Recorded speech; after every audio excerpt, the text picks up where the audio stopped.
Hi guys, this is your new moon reading for the Taurian new moon coming in on the 26th of April 2017. Okay, so we've got a new moon in an earth energy, so let's have a think about what that's going to mean for us, and I've pulled some cards as well. I think there's three ways we can make this new moon work for us. I mean, it has got quite good aspects. It looks like it's going to be fairly uncomplicated, which is quite good news after we've had a really tricky full moon in Libra earlier on in the month. The full moon had lots of difficult aspects. It was things coming really out of the blue for us, totally outside of our control. This new moon feels much more controllable. We're in the driving seats. We can use the energy as we want to, because you haven't got a lot of difficult aspects around it driving things forward.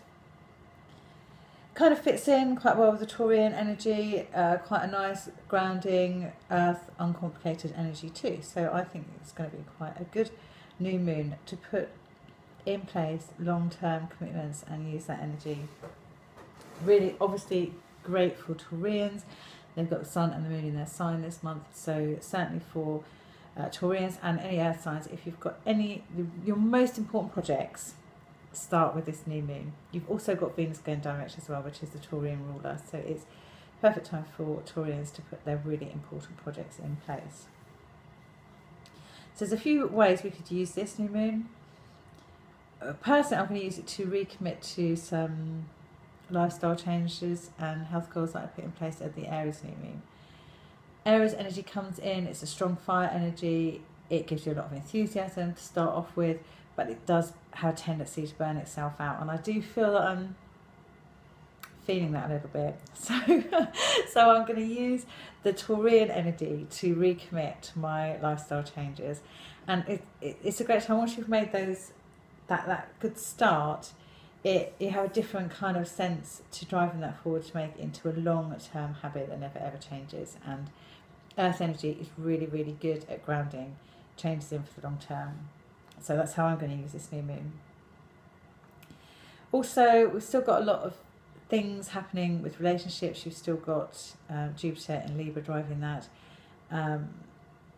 Venus is now in Aries going direct, so that's driving some changes in relationships too.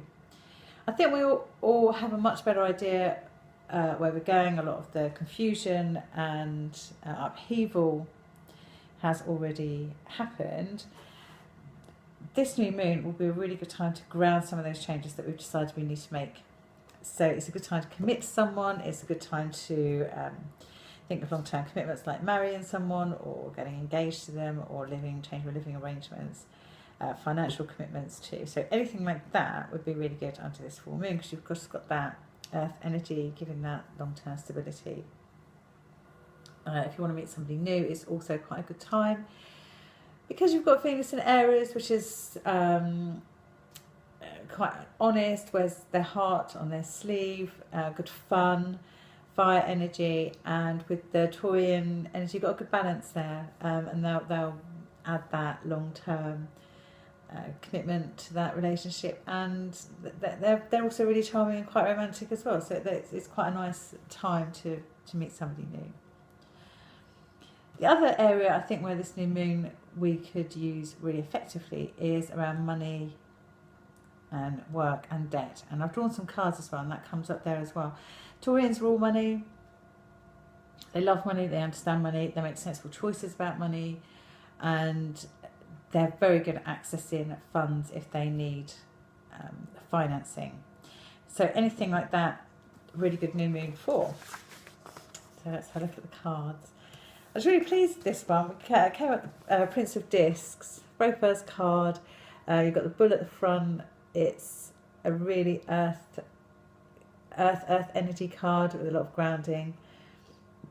It is driving us forward. It's driving us through to make changes, but at a steadier pace than they have been, more thought through and committed. So it's making changes through commitment and driving that forward, using that energy to drive those forward.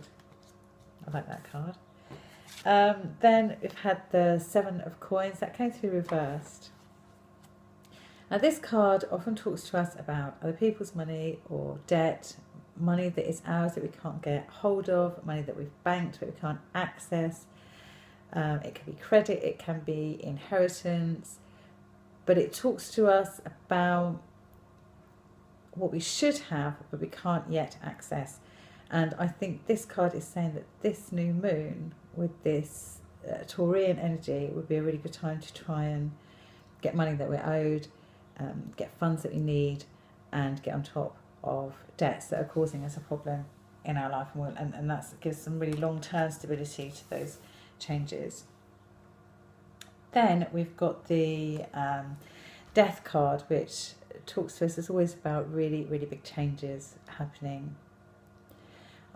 It's interesting because you've got a new moon, which is all about new starts, and then you've got a card that is all about endings.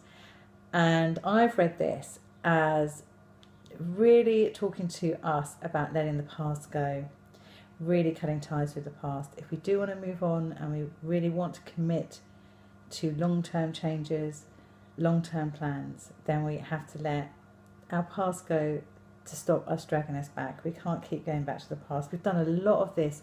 We've had a lot of retrograde planets, which has forced us to look backwards. It's been a really good process to go through, but I think this says that this Taurian new moon is the time to stop looking backwards, start looking forward, and commit to the long-term plans. And it's like anything, once you Taurians have got a very determined, relentless sort of energy. Once they make a decision, they do not look back. It's just they don't waver in their support for that new idea. It just is. They've made the decision, it now just is. And I think that card is telling us to try and use the energy like that. If you're making plans for the future, commit to them. It's the only way to make them long term. Don't keep looking back and judging them against other things. Once you've made the commitment, leave the past where it is. We've moved away from that. Now move forward and make the new plan work. And I think that's why we've got this very strong Death card that's talked to us about endings and cutting ties with the past under this new moon, which is talking to us about committing to the future. And because it's a new moon in an earth energy, it will be talking to us about putting things in place for a long time as well. Okay, that's how I think we should best use this new moon in the earth energy. Thank you so much for listening. Please subscribe if you like the channel and leave a comment if you've liked the video. We'd love to hear your comments, and I'll see you for the normal weekend readings. I hope you really enjoy this new moon. I hope you get some really good long-term plans in place, and this energy will really help you follow them through. Thank you so much for listening. Bye-bye.